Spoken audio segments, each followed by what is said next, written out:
kayo. Kasi ay nako kagutom. Mura jud kog maluya mga loves ay kapag walay kaon ay. Wala din akong chocolate, nakalimutan ko. Ay. Sabihin ko nga kay Tami, ay meron siyang ano dito, snacks. Yay, meron siyang snacks, nakalimutan ko kahapon.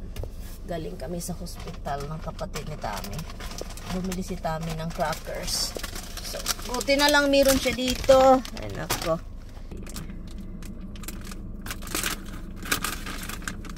Gutom ako eh.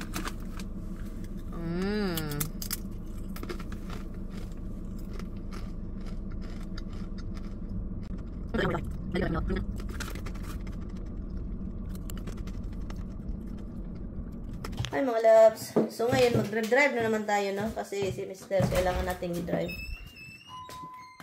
So kasi magtingbayad na po sa aming basura.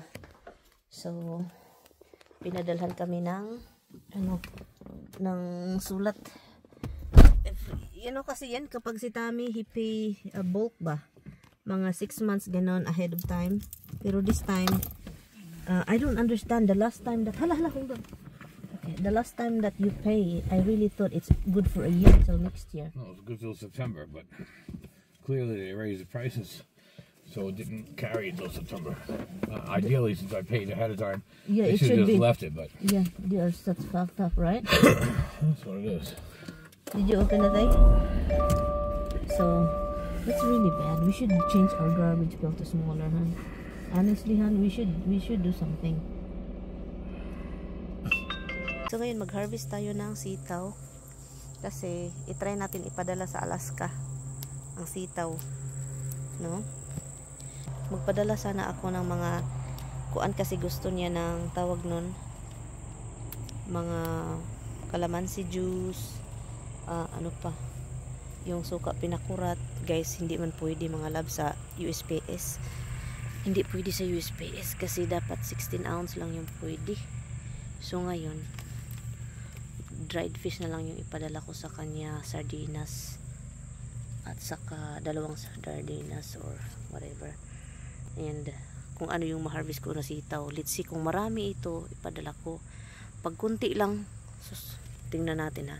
So daming ants. Let's see kung pwede ba ang sitaw ipadala kasi bawal daw ang liquid. Ang daming kamatis, oh no, ang daming kamatis in Demirian. Ang ganda pa naman ng mga kamatis ko. Natin ito. Dahil padala natin kahit maliit ala.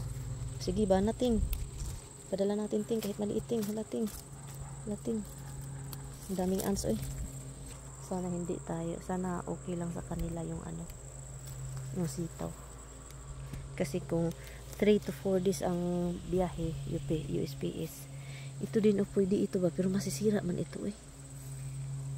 Masisira ba? Masira ako na like kaon sa palayating ay nag-apil ti kalukam nitong kana pa ako kasi kulang pa man ito eh itong kamatis kasi talagang hinog ng hinog.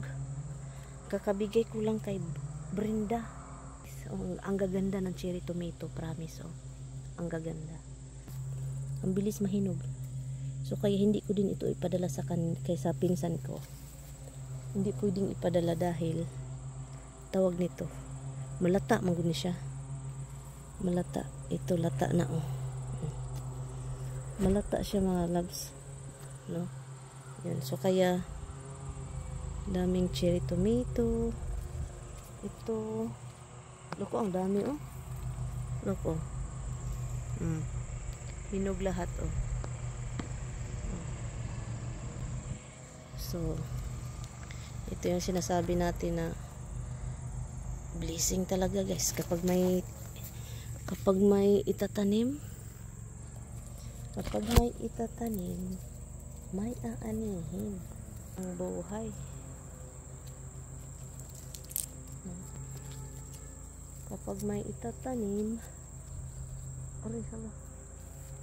may aanihin si Inday. Diba? Ibigay ko na naman ito sa kapitbahay. Magsasawa kayo dyan, magsasawa. Kasi talagang kailangan kunin bago masira. Tignan mo, ang ganda oh. Andito pa oh. Ang ganda ng aking mga kamatis. Ang saya-saya ni Inday Marian. Kailangan talagang kunin. Sino bang hindi mapapagod ng cherry tomato? Nang dami. Oh, di ba? Ang saya mga darling oh. Ang saya oh. Ayan, mag-harvest din ako mamaya kasi gagawa ko ng salad. Gawa tayo ng salad para si Mr. may makain na salad. Arugula salad yung with cheese, with a lot of tomato. Ang ganda-ganda kasi ng ating kamatis mga loves talaga. So yan, I don't know if this is enough for the neighbor. It's very little. So I think I will wait. Next harvest na lang. Next harvest na lang yung na naman. Magbigay tayo ulit. Doon. So, yun. Marami pala dito. Yan. So, yun yung gawin ko mga loves. Aking i-package. Alam nyo kung ano yung ipadala ko? Itong ating string beans. Padala sa pinsan ko. And then, dahil bawal nga, ang bawal palang magpadala ng mga ito. Look, oh. Ito. Hindi siya bawal. Kailangan siya. Kung sa FedEx mga loves, pwede naman. Kaso, pwede naman siguro. Ting, magbili ka na lang doon, ting. So, ito kasi mabigat siya. So, mas pricey ang FedEx. So, kung sa post office kasi, may flat rate sila. Hindi ko alam sa FedEx ha. Pero yun, so, hindi siya pwedeng ipadala ito. So, yun. So, ang ipadala ko na lang is maghanap ako ng ito ipadala ko, sardines. Meron kasi ako dito iba't ibang klase. So, gusto niyang tinola. Masarap ito sa tinola, ting. Oh, ipadala ko to sa iyo. Ito, yan. Ipadala ko ito sa iyo. Ito siya. Look, yan. And then, ito din tingnan natin yung expiration. Baka expired na. Pero, na-expired na. Huwag na yung ibigay. Hanap tayo dito. So, ito yung box na kinuha namin sa post office, look. And then, ilagay natin dito. Hopefully, yeah, magkasya ito dito. Lagyan natin siya ng, i-wrap natin ito ng, ilagay natin ito sa ziplock. Send na namin mga loves yung box. Send na namin ang box. Okay, thank you.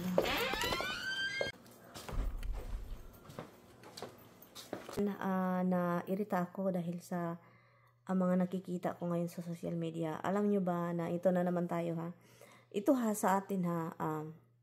Parang hindi tayo gusto makakita ng mga video na mga sobrang katulad ng mga pinagagawa ko. Gusto natin yung may mga issue. Gusto natin may mga alam nyo na yung mga video na gusto ng mga Pilipino na may anak ka, buntis ka, iyak-iyak ka, problema. Pero ito ang totoong problema sa mundo ngayon, mga darling. Ang totoong problema po ngayon dito, mga darling, is ngayon, meron akong nakitang video dito sa Amerika na is ang Democratic group is talagang libre na. Meron silang rally and then meron silang malalaking van na free abortion and free ikat yung patente ng lalaki, vasectomy. So, sinasabi nila na very satanic nagigay sila, mga darling, no? So, alam nyo ba, yung mga pag-abort ng mga bata is sacrifice yan para kay Satanas. Ang lakas ni Satanas dahil po ang mga tao sa mundo is talagang lumalayo sa Panginoon at pati mga bata dinadamay, nagbubuntis-buntis at ngayon papatayin. Noong sa naman taon ng Amerika, ano nangyari sa Amerika? Ano nangyari sa mundo? Hindi lang sa Amerika, sa mundo. Alam ko naman na talagang maraming nangyayaring ganyan na abortion. Dito sa Amerika kasi may state talaga na na after mong maluwal yung bata, mga ilang weeks, I think 6 weeks, Mag-decide ka, pwede pa kang mag-decide na patayin. Ang tawag nila dyan is still abortion. Hindi na yan abortion kasi lumabas na yung bata. Hindi ito na yung bata sa mundo. May allowed ka pa. Hindi ko alam kung anong state, basta kay yun. Na pag-anak ka, and then hindi mo na-abort yung bata, hindi mo nakuha yung bata, and then pagkatapos niyan anak, nasabi, ay hindi ko pala feel magkaroon ng anak. O di ba, pwede mo yan patayin. Ginoo ko anong nangyari, patawarin ang mga tao. Di ba? Sobrang na mga loves, sinasambahan na nila yung mga dark side talaga dito. Grabe, face to face, harap-harapan na, nasa TV na, ganon. Ganyan na So, ngayon, kailangan na talaga, alam niyo ba kung deserve talaga ng mundo na masusunog. Deserve. Mag-antos. No? Mag-antos sa kasakit. No? Yung mga hindi tumatanggap kay Jesus Christ, alam niyo ba kung anong mangyayari? Doon. Deserve talaga. No? But you know what? God is love. He always forgive if you really believe in Him. No? At saka kung naniniwala ka talaga siya sa Kanya at heartily, na talagang nanghingi ka ng tawad. Anong kasama ka man? No? As in, kung naniwala ka, as in, dito lang, hindi dito sa bibig. Dito sa puso. No? Kahit gaanong sama mo man. Dahil sa sobrang bait at saka pure ang ating Panginoon. Talagang ko mga loves na masasabi ko talaga na ang mundo talaga is talagang papunta na tayo sa doon. Malapit na ang Panginoon babalik. As in, masasabi ko sa inyo, sobrang lapit na mga darling. At, ito nagrarant lang ako mga loves kasi nakita ko talaga ngayon na ngayon, as in talaga, proud na proud sila mga loves. Pinagmalaki talaga nila. Kanang si Kamala nga tumatakbo ngayon nga Democrat. Pinagmalaki talaga sa kanila. Okay lang naman, may mga mga Republican na ganyan, pero yung talagang sacrifice mangguna sa ilang mga loves. Yung parang wala sila, hindi sila naniniwala na God exists. No, hindi sila naniniwala na may Panginoon talaga. Hindi sila, tayo, parang, ang nila sa mga tao is, or sa mga, yung parang galing tayo sa monkey, mamatayan, maglibot-libot lang atong, may mga ganyan, mga loves, na walang paniniwala talaga sa taas. So, kaya, masasabi ko sa inyo, may time, darating na ang Panginoon, malapit na mga darling. No, kahit ano man yung mga pinagagawa natin dito sa social media, hindi man tayo perfecto. No one is perfect. Oh my goodness. So, basta kayo naniniwala ka lang sa Kanya and repent. Salig. At saka, alam mo na nandyan siya. No? Na siya talaga ang sa atin. Nag-save. Galing sa makasalanang mundo. No? So, kaya yun. Na ako mga loves, nasasad. At at the same time, sasabi ko, Lord, patawarin mo yung mga taong ito. Hindi nila naranasan or walang nakapagsabi sa kanila na you are real. You are our creator. No? So kaya na ako mga darling na nasad, nang limbaut akong balhibo sa mga ganap. Can you imagine, you're proud, yung mga kabataan ngayon dito, kahit saan man sa mundo. Lalo na yung mga westerners, mga dito, mga proud kayo sila mga darling do, sa mga Alam mo sa Pilipinas may mga abortion pero no one is proud. Ang iba is hindi nila pinagsabi. But you didn't know it's bad. Pero they're doing a bad choice. No, bad choice yung mga ginagawa nila. Pero they are not like yelling on the street na it's okay, ganon. No, wala. No, kasi pa tayo meron pa tayong kasi ang Pilipinas is very Christian country, very Christian over there. So, hindi pa siya pero alam nyo, papunta na sa Pilipinas, mga loves, yung ganyan. At sa ibang mundo, maging ganyan na kasi naghari sa kalibutan talaga is, alam nyo na, the dark side. No? So, kaya every abortion, the dark side will be stronger. Sobrang niyang lalakas talaga siya. Kasi nga, he is the master of lies and anger and killing and everything that is not good. The dark side is the master of that. So kaya he tried to defeat God by doing that, killing the innocent.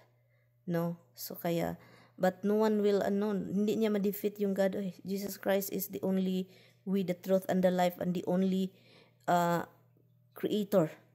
na makasave sa atin. Talagang naano ako mga loves, na sana maraming magising. Lalo na ngayon na palapit na ang Panginoon. Sana maraming magising talaga. So, I'm just really sad na kung anong nangyari sa mundo ngayon dito sa Amerika. No, I know all over the world man, pero nasasad ako kasi face to face na si Satan is talagang nandun na sa mukha mo. Nasa TV na Nasa TV na, sa mukha mo na sinabi. Sabihin na talaga, they're not hiding anything. So kaya, yun lang mga loves. Pasensya na kayo ha.